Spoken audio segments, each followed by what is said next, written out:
Hello everyone, स्वागत है आप सबका learning with Gautam YouTube channel में। तो आज के इस वीडियो में हम करने वाले हैं क्लास 12th हिस्ट्री के यानी कि इतिहास के top 50 most important objective question answer को, जो कि आपके आने वाले बोर्ड एग्जाम के लिए काफ़ी ज़्यादा इंपॉर्टेंट प्रश्न रहने वाला है। तो आप लोग वीडियो को अच्छे से ध्यानपूर्वक और लास्ट तक जरूर देखिएगा, क्योंकि इसी में से कई सारे क्वेश्चन आपको बोर्ड एग्जाम में भी देखने को मिल जाएगा। तो चलिए शुरू करते हैं फर्स्ट क्वेश्चन से। और पहला क्वेश्चन है हमारा कि दामिन ई कोह क्या था। मोस्ट इंपॉर्टेंट क्वेश्चन है ये कि दामिन ई कोह क्या था। तो ये एक भूभाग था। ऑप्शन नंबर ए हो जाएगा, दामिन ई कोह जो था एक भूभाग था। अगला क्वेश्चन है कि अकबर ने सोच समझकर जिसको दरबार की मुख्य भाषा बनाई थी वह भाषा कौन सी थी। तो अकबर ने सोच समझकर फारसी भाषा को दरबार की मुख्य भाषा के रूप में बनाया था, यानी कि ऑप्शन नंबर सी हो जाएगा इसका। अब अगला क्वेश्चन है हमारा कि अकबर ने जजिया कर को कब समाप्त कर दिया था। तो अकबर ने जजिया कर को 1564 ईस्वी में समाप्त कर दिया था। ऑप्शन नंबर ए हो जाएगा, अकबर ने जजिया कर को 1564 में समाप्त कर दिया था। नेक्स्ट क्वेश्चन है यासा, जिसे कि हम राजकीय नियम भी कहते हैं, इसको लागू किसने किया था। तो इसको लागू किया था चंगेज खान ने। यासा जिसे राजकीय नियम कहते हैं, इसको चंगेज खान ने लागू किया था। नेक्स्ट क्वेश्चन है कि फतेहपुर सिकरी को राजधानी किसने बनवाया था। तो अकबर ने फतेहपुर सिकरी को राजधानी के रूप में बनवाया था। ऑप्शन नंबर ए हो जाएगा इसका। अगला क्वेश्चन है कि बाबर जो था ये चंगेज खान का कौन सा वंशज था। तो बाबर जो था ये चंगेज खान का 14वां वंशज था, यानी कि ऑप्शन नंबर डी हो जाएगा इसका। तो अगला क्वेश्चन है हमारा कि अकबर का वजीर कौन था। मोस्ट इंपॉर्टेंट क्वेश्चन है ये कि अकबर का वजीर कौन था। तो अकबर का जो वजीर था वो बैरम खां था। ऑप्शन नंबर ए हो जाएगा।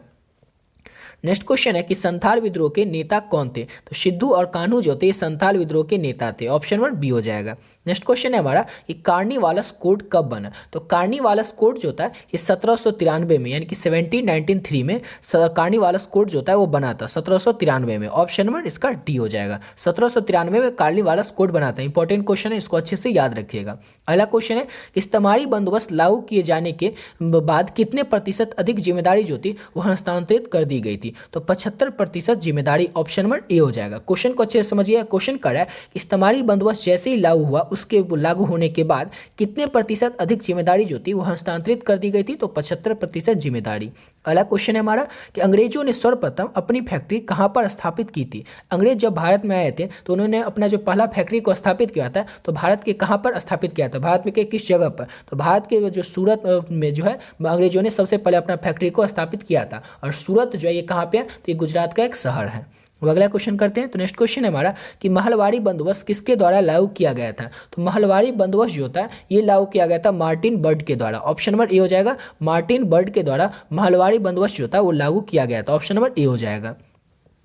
नेक्स्ट क्वेश्चन है उलगुलान विद्रोह के नेता कौन थे। चार ऑप्शन में से आपको बताना है कि उलगुलान विद्रोह के नेता कौन थे। तो बिरसा मुंडा जो थे ये उलगुलान विद्रोह के नेता थे। ऑप्शन नंबर डी हो जाएगा। नेक्स्ट क्वेश्चन है हमारा कि अवध में 1857 के विद्रोह का नेतृत्व किसने किया था। तो अवध में कहाँ पे, तो अवध में 1857 का जो विद्रोह हुआ था उसका नेतृत्व किसने किया था। तो बेगम हजरत महल ने। बेगम हजरत महल ने अवध में 1857 के विद्रोह का नेतृत्व किया था। नेक्स्ट क्वेश्चन है कि बिहार में 1857 के विद्रोह के प्रमुख नेता कौन थे। तो बिहार में 1857 के जो प्रमुख नेता थे वो कुंवर सिंह थे। और कुंवर सिंह थे कहाँ के, तो कुंवर सिंह जो थे ये जगदीशपुर के राजा थे। ऑप्शन नंबर डी हो जाएगा। मोस्ट इंपॉर्टेंट क्वेश्चन है, इसको अच्छे से याद ही रखिएगा कि बिहार में 1857 के विद्रोह के प्रमुख नेता कौन थे, तो कुंवर सिंह थे। अगला क्वेश्चन है हमारा कि अवध में स्वतंत्रता सेनानियों का नेतृत्व किसने किया था। तो बेगम हजरत महल ने। ऑप्शन नंबर क्या हो जाएगा, तो ऑप्शन नंबर ए हो जाएगा। बेगम हजरत महल ने अवध में स्वतंत्रता सेनानियों का नेतृत्व किया था। ऑप्शन नंबर ए हो जाएगा।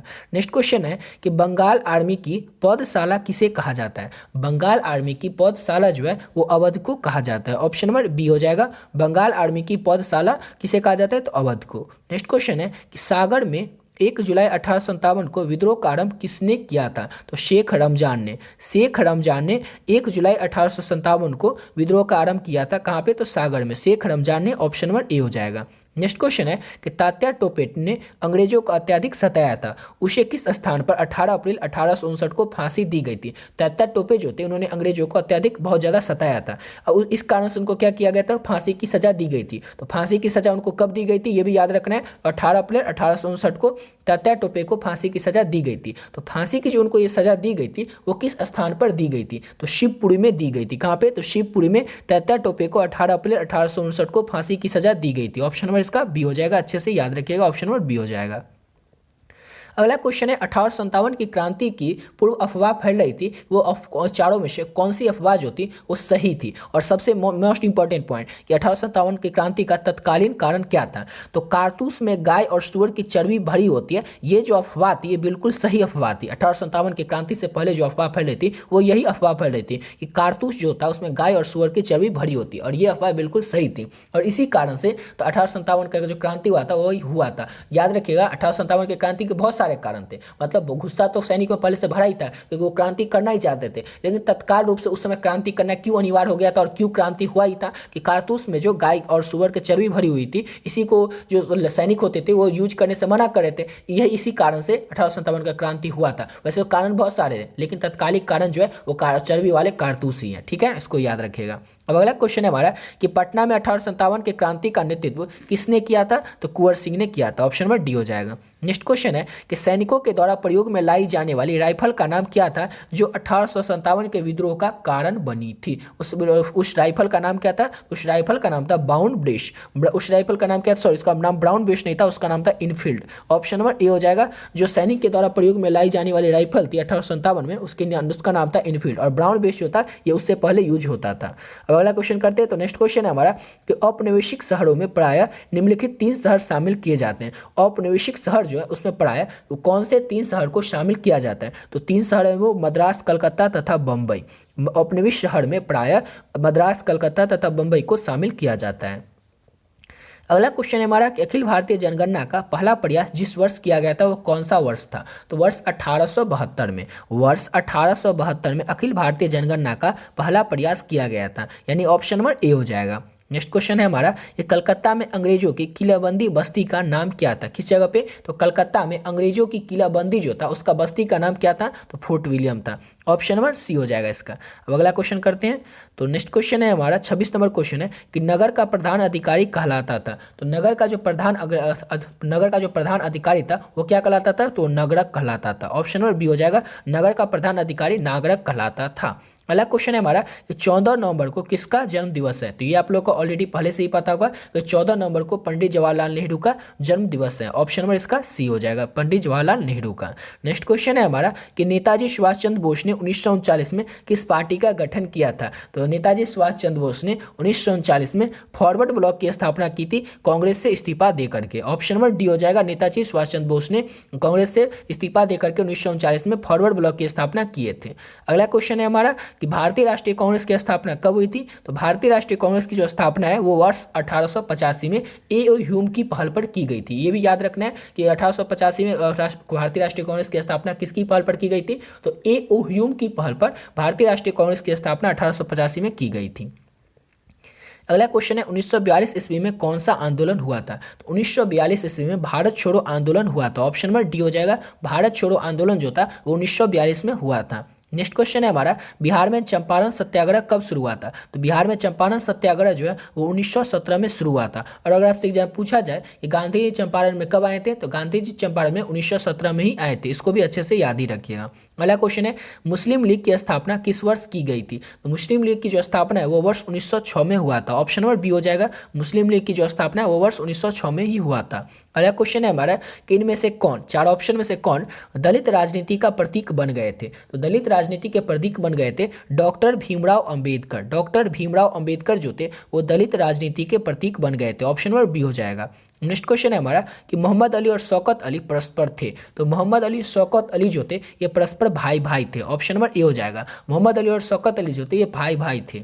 अगला क्वेश्चन है हमारा कि महात्मा गांधी की आत्मकथा जो है ये किस भाषा में थी। तो महात्मा गांधी की जो आत्मकथा है उसका नाम क्या है। तो उसका नाम है मैं एक्सपेरिमेंट विद ट्रुथ। वो जो है वो किस भाषा में था। तो वो पहले गुजराती भाषा में था, ठीक है। ऑप्शन में इसका क्या हो जाएगा। तो ऑप्शन नंबर बी हो जाएगा, सत्य के साथ मेरे प्रयोग।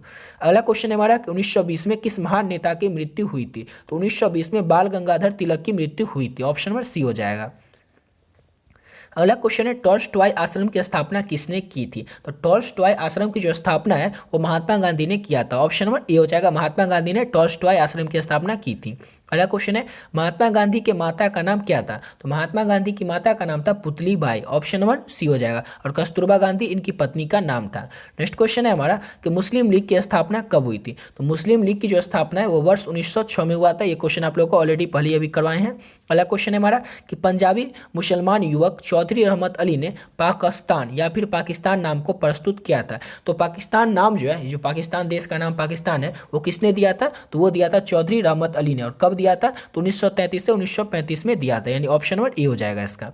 अब अगला क्वेश्चन है हमारा कि पाकिस्तान शब्द किसने दिया था। तो अभी आप लोग को बताएं कि चौधरी रहमत अली जो था उन्होंने पाकिस्तान शब्द को दिया था। ऑप्शन नंबर सी हो जाएगा इसका। अगला क्वेश्चन है हमारा कि मुस्लिम लीग के द्वारा मुक्ति दिवस कब मनाया गया है। मुस्लिम लीग के द्वारा मुक्ति दिवस जो है वो कब मनाया गया है। तो 22 दिसंबर 1939 को मुस्लिम लीग के द्वारा मुक्ति दिवस के रूप में मनाया गया था। ऑप्शन नंबर डी हो जाएगा। नेक्स्ट क्वेश्चन है कि भारत छोड़ो आंदोलन के समय गांधी जी के बारे में यह घोषणा किसने की थी कि जब दुनिया में हम हर कहीं जीत रहे हैं, हम जो है वो दुनिया में हर कहीं पर जीत रहे हैं, ऐसे वक्त में कमबख्त बुढ़े ने के सामने कैसे झुक सकते हैं। ये जो हमारा हमेशा हमारा दुश्मन रहा है। ये जो लाइन है, ये लाइन किसने कहा था गांधी जी के बारे में। तो ये लाइन कहा था विंस्टन चर्चिल ने। विंस्टन चर्चिल ने कहा था कि हम दुनिया में तो हर जगह पर जीत रहे हैं, लेकिन एक बुढ़े के सामने हम कैसे झुक सकते हैं जो हमारा दुश्मन है। ये लाइन कहा था गांधी जी के बारे में विंस्टन चर्चिल ने। ऑप्शन नंबर ए हो जाएगा।